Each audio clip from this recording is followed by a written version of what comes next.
Murli notes, 4th February 2023. The destination is to remove all dependencies and expectations from all people, institutions, infrastructures, and social setups, and enjoy all forms of benefit through having all relationships with the One Father. This is to be done through the intellect. The mind is limited by perception and will fail you due to the impact of sense perception. Dependencies and expectations form in the mind and drag the intellect into compliance.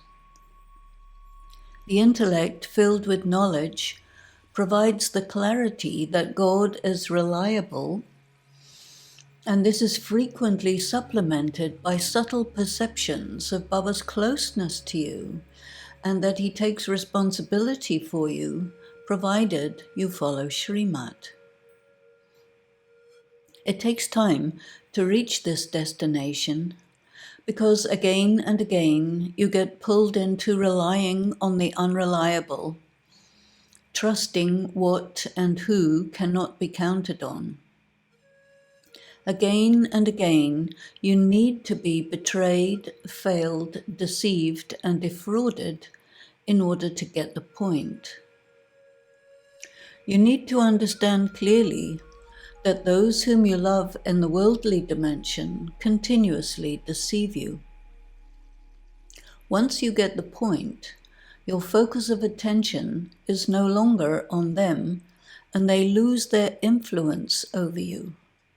You are free to be with God. Your interaction with them is as required by circumstances, but there is no emotional bondage. This knowledge of the Supreme Father is specifically for his children, the Saligrams. The knowledge is an instrument that enables you to accomplish his task with him. This cannot be given by a soul to another soul.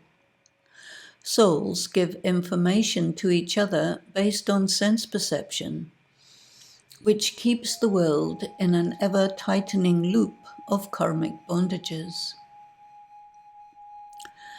God gives knowledge based on what has to be accomplished.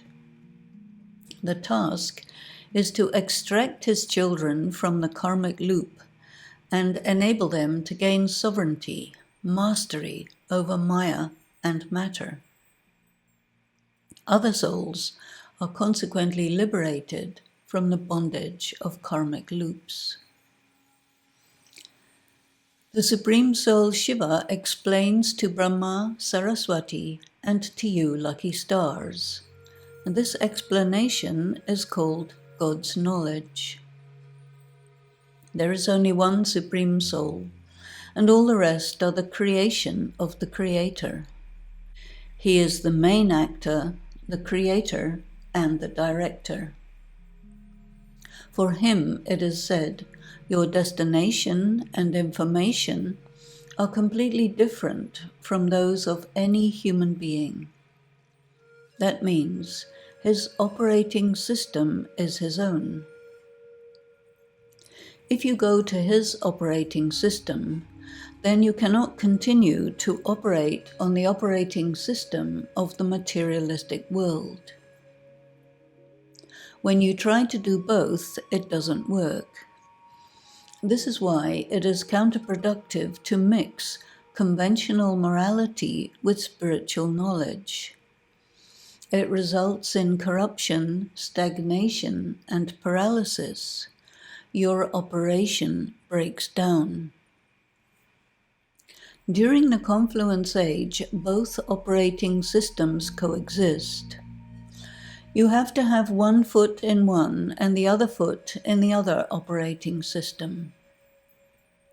You must figure out how to perform this dance of the two tightropes and reach the destination. One rope goes in one direction, the other goes in the opposite direction, but you must travel on both ropes and reach the destination anyway. There is a difference. The most common yet disastrous approach is to confuse the two ropes, trying to blend them together and make one. This is the approach of the religious-minded, socially conscious, politically ambitious BKs. Another option is to understand the difference between the two operating systems and use them in parallel without confusing them, and maintaining clear differentiation between them moment by moment. This is the application of the knowledge of drama. For this option, you need to detach yourself from your religious, socially conscious, and politically ambitious urges. This is only possible when you become completely reliant on Shiv Baba and lift your anchor from reliance on the ways of the Iron Age. Very few choose this option because it requires taking the huge risk of shifting out of the familiar territory of the culture of the Iron Age, having courage, and being detached from the self. This is a small price to pay for the attainment of complete freedom in life and to fully enjoy living in relationship with God, your Father, Teacher, and the Satguru, from whom you attain all things, persistent good health, much wealth, and good relationships with the world, which continues for your next 21 births. You become the King of Kings. Continue to donate this imperishable wealth of knowledge.